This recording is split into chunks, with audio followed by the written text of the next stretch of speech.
కూడా సద్వినియోగపరచుకొని ఈ కార్యక్రమాన్ని సక్సెస్ చేసి మరి ఇంకా ముందు కూడా ఇంకా మంచి కార్యక్రమాలు చేపట్టే విధంగా గౌరవ మంత్రి గారు చొరవ తీసుకుంటారని తెలియజేసుకుంటున్నాను. ఈ అవకాశం ఇచ్చిన మంత్రివర్యులు గారికి సభకు ప్రతి ఒక్కరికి ధన్యవాదాలు తెలియజేసుకుంటూ Jai Hind. Thank you.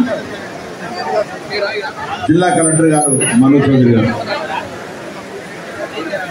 Honorable Minister for Transport as well as BC Welfare, అదేవిధంగా మనకి మున్సిపల్ చైర్పర్సన్ గారు కావచ్చు, వైస్ చైర్పర్సన్ గారు, మనకి పబ్లిక్ రిప్రజెంటేటివ్స్ అందరూ, గవర్నమెంట్ ఫంక్షనరీస్, ఇక్కడ విచ్చేసిన ప్రెస్, అదేవిధంగా ఆస్పిరెంట్స్ ఎవరైతే వచ్చారో వాళ్ళందరికీ కూడా ఈరోజు జాబ్ మేళాకి సంబంధించి వెరీ వార్మ్ వెల్కమ్.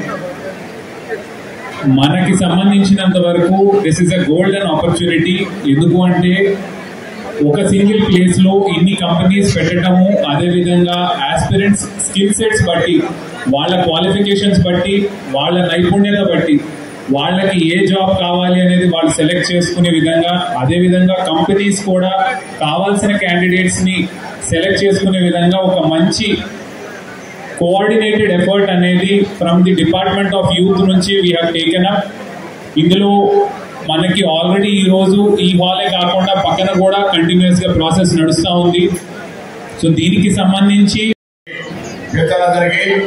ఇక్కడ విచ్చేసినటువంటి 0 to PG ఈరోజు జాబ్ మేళాల భాగస్వామ్య రైతులందరూ కూడా హుస్నాబాద్ శాసనసభ్యుడిగా అందరికి స్వాగతం చెప్తా ఉన్నాం. దయచేసి నిమ్మలంగా రాత్రి 10 అయినా పర్వాలేదు, ఎవరు కూడా మీకు ఒకటే కాదు 4 జాగాలు 5 జాగాలు ఎక్కడ కూడా మీకు అవకాశం అడిగితే అక్కడ ఇంటర్వ్యూ అటెండ్ కావచ్చు. ఫిబ్రవరి తర్వాత భోజనాలు కూడా స్టార్ట్ అయితే కొంత రష్ అనిపించే, కొంతమంది భోజనాల కాడ, కొంతమంది ఇక్కడ ఏ విధంగా అందరూ కూడా సర్దుగా కోరి కొంచెం హాల్ చిన్నగైంది.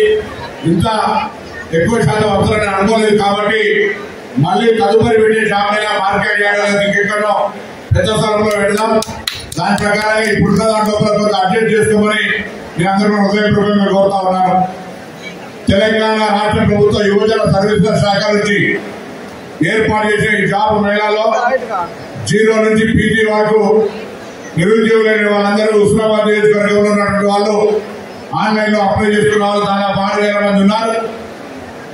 వాళ్ళందరికీ మంచి మంచి ఉద్యోగాలు రావాలని సందర్భంగా ఆ భగవంతుని ప్రార్థిస్తా ఉన్నాను. ఇది కాక కూడా విదేశాల్లో ఉద్యోగాలకు సంబంధించిన ఒక ప్రత్యేక కౌంటర్ ఏర్పాటు చేయడం జరిగింది.